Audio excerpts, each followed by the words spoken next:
There's a gut health diet that outperforms keto, outperforms carnivore, and has more clinical evidence behind any elimination protocol on the internet.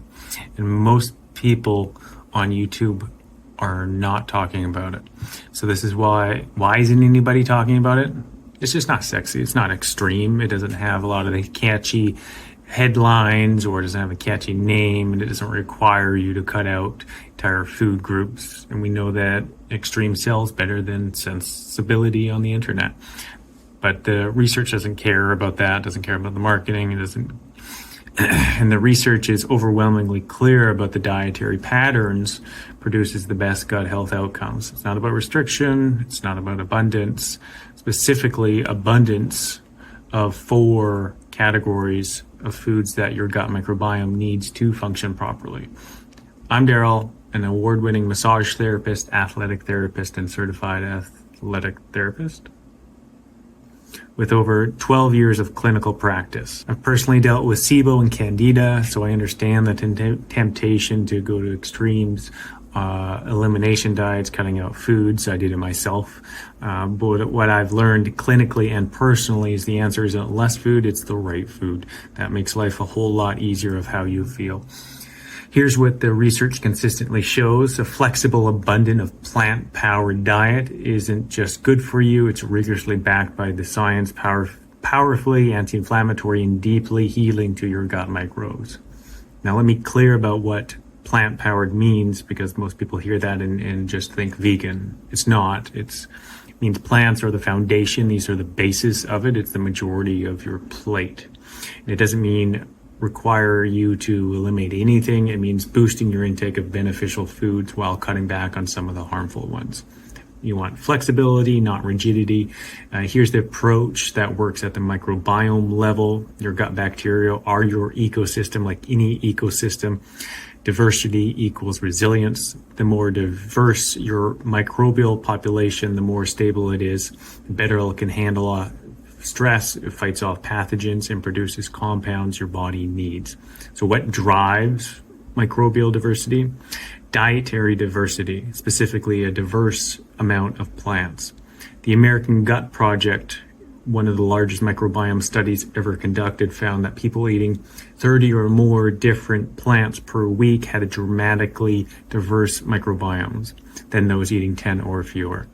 That includes herbs, spices, mushrooms, nuts, seeds, legumes, and whole grains, not just salads. Plants have a monopoly on the healthiest nutrients for our microbiome. They have fiber, resistant starches, polyphenols, and other phytochemicals. These are the raw materials your gut bacteria ferment into a badass thing called short-chain fatty acids. Animal proteins contain zero fiber. It's not in judgment, it's not there. Every plant food in your kitchen, including the herbs and spices, contributes fiber that feeds those gut bacteria. This is what my gut health program centers around, these 4 components. Fiber, which gets fermented into SCFSAs that heal your gut lining, regulate immunity, and trigger satiety hormones. You get the polyphenols that contain colorful compounds like berries, greens, olive oil, and tea that feed the barrier protecting bacteria like Akkermansia. You get the omega-3 fatty acids from flax, chia, walnut, and fish that reduce inflammation and reshape your microbiome composition. You also have the fermented foods, yogurt, sauerkraut, kimchi, miso, tempeh, that introduce live bacteria and have been staples of human diets across culture for different millennia. So here's where this gets important. So what if the 4 components that drive your gut health are more important than the dietary tribe that you have? That's the point. I come back to it again.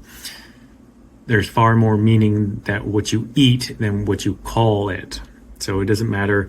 You can be trapped by an ideology with whether you're vegan, carnivore, or anything like that. You want to listen to your body and adapt to what actually works. The goal isn't to fit into a specified category. You want to have these foundations that help support your gut, your metabolism, and your long-term health. Your gut microbiome is the engine that drives your health.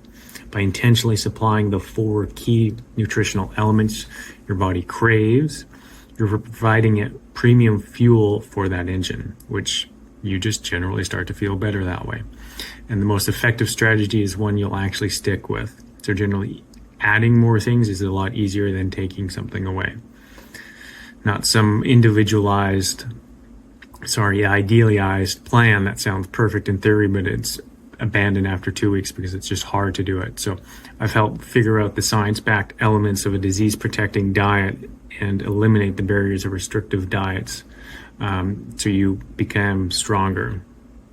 I have this all in my free ebook. If you want to download it, it has all of the 4 components that I use in my clinic that people have paid me hundreds of dollars to use.